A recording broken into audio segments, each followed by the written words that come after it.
you got an old project car and the door panels are turning to this cruddy stuff. Let's learn how to restore them together. Well, there's many ways you can go about doing it. You can sand it down and water sand it and clean it real good. But I just discovered that if you take a razor blade and you hold it flat and drag it, it'll actually get it down to the good plastic where it's good and solid steel. Now, first thing you want to do is get it all the way down so that the whole panel is down like that.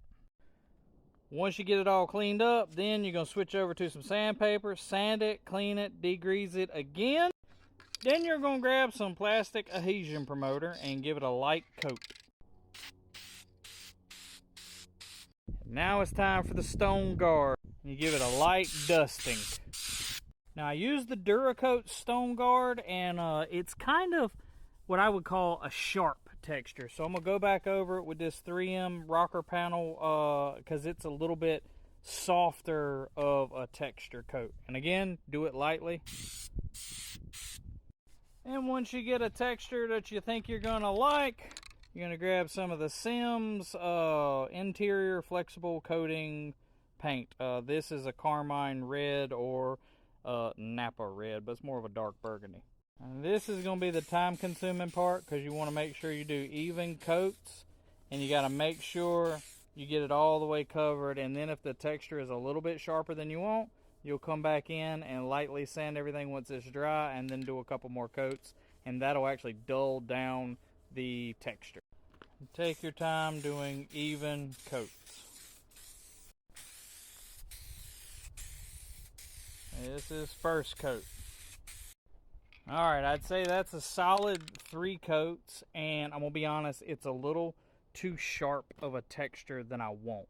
So we're going to let it dry, and then I'm going to come back in and lightly sand it down. I will say it would probably help you if you use the some of the Sims aerosol primer to help dull it out. Plus, it'll give it a lighter Vera shade underneath to help color whatever paint, unless you're using like a black interior. But this is like 3 coats, and I'm gonna kind of go back over it because to me it's just a little bit too much texture.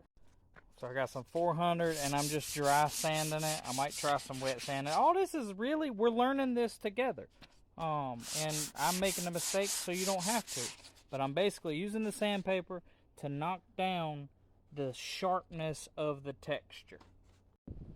Alright, once you get it sanded down, take your time and try to sand the entire panel evenly. It's going to take it a little bit of time till you get it down to the amount of texture that you want in the panel. I think I'm about right, so I'm going to go on and take some of the Sims paint and put a couple coats on it and see what it looks like.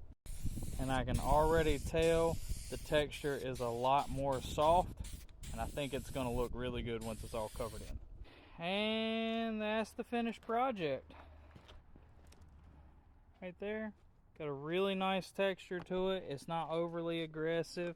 It's still not OEM looking, but it's way better than having to buy the new aftermarket ones. And it's, you did it in the driveway for, under $100.